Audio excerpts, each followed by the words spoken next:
ಎಲ್ಲರಿಗೂ ಸಂಹಿತಾ ಸವಿರುಚಿ ಯೂಟ್ಯೂಬ್ ಚಾನಲ್ಗೆ ಸ್ವಾಗತ. ನಾನಿವತ್ತು ಹಾಗಲಕಾಯಿ ಗೊಜ್ಜು ಮಾಡೋದು ತೋರಿಸ್ತಾ ಇದ್ದೀನಿ.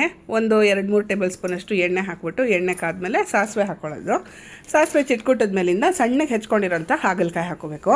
ಹಾಗಲಕಾಯಿ ಬೀಜ ಮತ್ತು ತೊಟ್ಟು ಇದೆಲ್ಲದನ್ನು ತೆಗೆದುಬಿಟ್ಟು ಸಣ್ಣಗೆ ಹೆಚ್ಕೊಂಡು ಇಟ್ಕೊಂಡಿರೋಂಥ ಹಾಗಲಕಾಯಿ. ನಾನೇನು ಇದಕ್ಕೆ ಅರಿಶಿನ ಎಲ್ಲ ಏನು ಸೇರಿಸಿಲ್ಲ. ಬೇಕು ಅಂತಂದರೆ ನೀವು ಸ್ವಲ್ಪ ಹೊತ್ತು ಅರಿಶಿಣದಲ್ಲಿ ನೆನೆಸಿಟ್ಬಿಟ್ಟು ಆಮೇಲೆ ಅದರದ್ದು ರಸ ಎಲ್ಲದನ್ನು ಕಿವುಚ್ಬಿಟ್ಟು ನೀವು ಹುರಿಯೋದಕ್ಕೆ ಸೇರಿಸ್ಕೋಬೋದು. ನಾನು ಹಾಗೆ ಹುರಿದಿದ್ದೀನಿ. ಚೆನ್ನಾಗಿ ಅದು ಫ್ರೈ ಮಾಡಿದ್ರೆ ಕಹಿ ಅಂಶ ಕಮ್ಮಿ ಆಗುತ್ತೆ.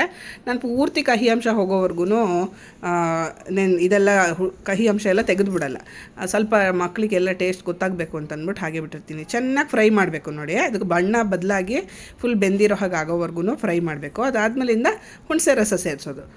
ಹುಣಸೆ ರಸ ಸೇರಿಸ್ಬಿಟ್ಟು ಚೆನ್ನಾಗಿ ಸ್ವಲ್ಪ ಹೊತ್ತು ಕುದಿಯಕ್ಕೆ ಬಿಟ್ಬಿಡ್ಬೇಕು. ಚೆನ್ನಾಗಿ ಬೆಂದ ಮೇಲೆ ಉಪ್ಪು ಹಾಕಬೇಕು. ಇವಾಗ ನಾನು ಉಪ್ಪು ಹಾಕ್ಕೊಂಡಿದ್ದೀನಿ. ಆಮೇಲೆ ಬೆಲ್ಲ ರುಚಿಗೆ ಬೇಕಾಗಿರೋಷ್ಟು ನೋಡ್ಕೊಂಡು ಹಾಕ್ಕೊಳ್ಳಿ.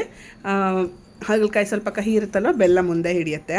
ಹಾಗಲಕಾಯಿ ಉಪ್ಪು ಮತ್ತು ಬೆಲ್ಲ ಮತ್ತು ಹುಳಿನ ಚೆನ್ನಾಗಿ ಹೀರ್ಕೊಳ್ಳಿ.